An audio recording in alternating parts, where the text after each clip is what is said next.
Hello friends, कैसे हैं आप सभी। आप सभी का मेरे इस यूट्यूब चैनल में स्वागत है। आज की ये कहानी हमारे एक सब्सक्राइबर दोस्त ने हमारे साथ शेयर की है। तो चलिए कहानी की शुरुआत करते हैं। कहानी का नाम है पीछे देखना मना है। यह एक चौराहे पर आधारित एक सच्ची घटना है। अंधेरी रात, सन्नाटा पसरा हुआ था। केवल हवा की सरसराहट और दूर दूर से कुत्तों के भौंकने की आवाज़ सुनाई दे रही थी। अविनाश अपनी पुरानी साइकिल चलाते हुए उस सुनसान चौराहे से गुजर रहा था। यह चौराहा हमेशा से ही अशुभ माना जाता था। लोग कहते थे कि यहाँ कई दुर्घटनाएं हो चुकी हैं और कुछ अजीबोगरीब घटनाएं भी देखी गई हैं। अविनाश को डर लग रहा था, लेकिन उसे देर हो चुकी थी और उसे घर वापस जाना ही था। चौराहे पर अंधेरा था, जिस वजह से उसे चौराहे पर रखा सामान, या ये कहो टोटका किया हुआ रखा था, जिस पर अविनाश की नज़र नहीं पड़ी। चौराहा पार करते वक्त उसकी साइकिल का पहिया उस टोटके पर चढ़ गया। जैसे ही उसने चौराहा पार किया, उसे अपनी साइकिल में कुछ अजीब लगा। साइकिल भारी सी हो गई चलने में। उसे ऐसा लगा कि पीछे कोई बैठा हो। वह लड़खड़ाने लगी और धीमी हो गई। अचानक उसने अपनी पीठ पीछे एक अजीब सी आवाज़ सुनी। उसने मुड़कर देखा, लेकिन कुछ भी नहीं दिखा।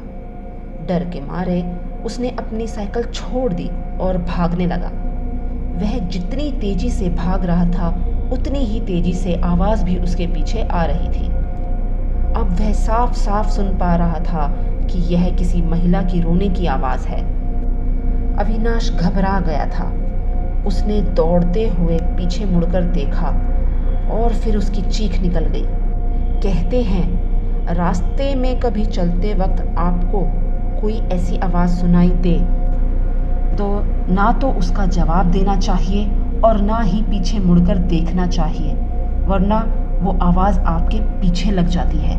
दोस्तों, ज़रा बताइए, क्या कभी आपके साथ ऐसा हुआ है? सड़क के बीचों बीच एक सफ़ेद साड़ी पहनी हुई एक महिला खड़ी थी। उसका चेहरा खून से लथपथ था और उसके बाल बिखरे हुए थे। उसकी आंखें खाली थी और उसके मुंह से खून की धारा बह रही थी। उसके हाथ भी जले हुए थे, जिनसे खून टपक रहा था। अविनाश डर के मारे पत्थर हो गया था। वह हिल भी नहीं पा रहा था। महिला धीरे धीरे उसकी तरफ बढ़ने लगी। उसी समय अविनाश की जेब से एक तावीज़ निकलकर गिर पड़ा। उसे याद आया कि वह तावीज़ उसकी दादी ने उसे उसकी रक्षा के लिए दिया था। उस तावीज़ को देखकर वह महिला वहीं रुक गई। अविनाश को समझ आया कि उस तावीज़ से उस महिला पर असर हुआ है। फिर अविनाश ने वह तावीज़ हवा में लहराया। जैसे ही तावीज़ हवा में लहराया, महिला डर गई।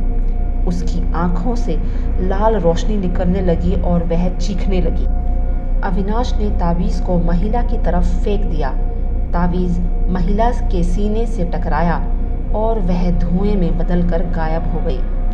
अविनाश थक कर ज़मीन पर गिर गया।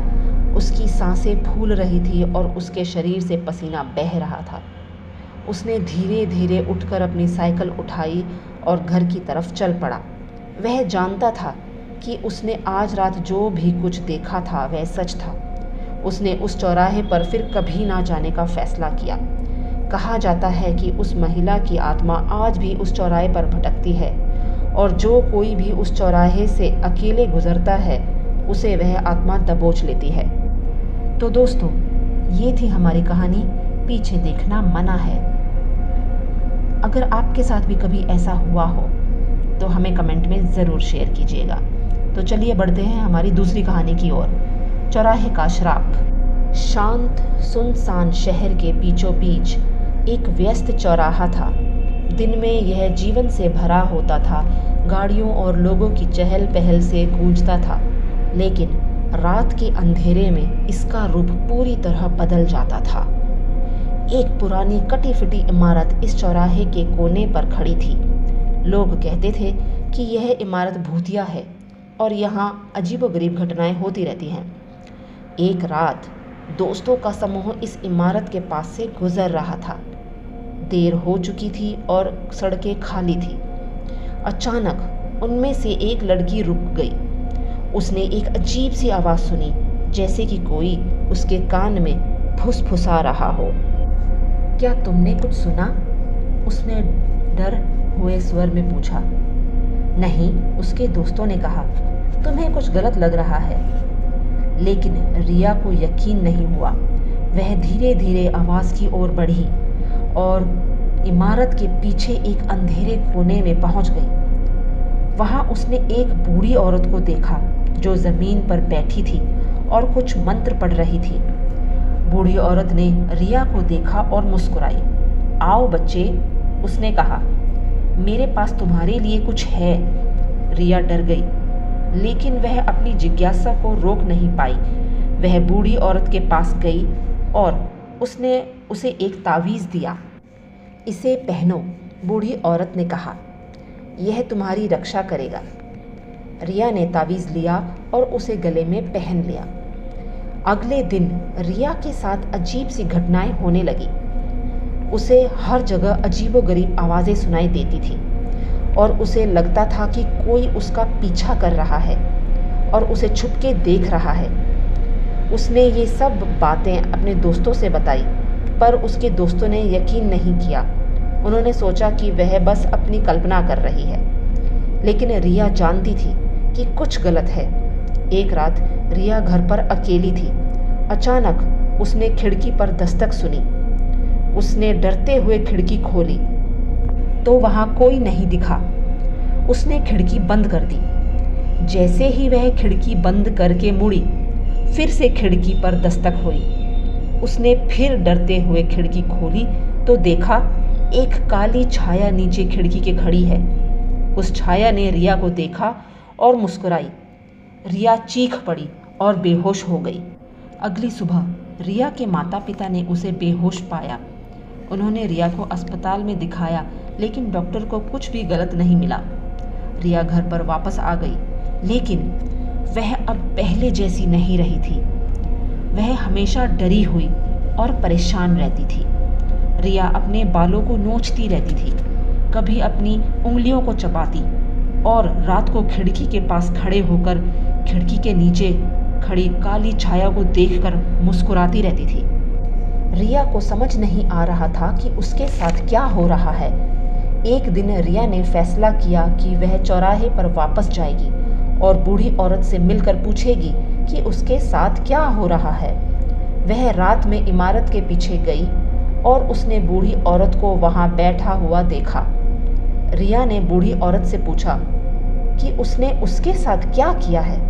बूढ़ी औरत ने हंसते हुए कहा, मैंने तुम्हें शक्ति दी है, लेकिन यह शक्ति मुझे डरा रही है। रिया ने कहा, डर ही शक्ति है, बूढ़ी औरत ने कहा, यह तुम्हें मजबूत बनाता है। रिया को समझ नहीं आया कि बूढ़ी औरत क्या कहना चाहती है। थोड़ी ही देर में वह बूढ़ी औरत अपने आप गायब हो गई। तो दोस्तों, आपको हमारी कहानी कैसी लगी कमेंट्स में ज़रूर बताइएगा, और ऐसी ही खौफनाक कहानियाँ सुनने के लिए हमारे इस चैनल को सब्सक्राइब कर लीजिएगा। और अगर आपके साथ ऐसी कोई सच्ची घटना कभी घटी हो तो आप हमारे साथ शेयर कर सकते हैं। हम आपकी कहानी को ज़रूर शेयर करेंगे लोगों तक। तो फिर मिलते हैं एक और खौफनाक कहानी के साथ।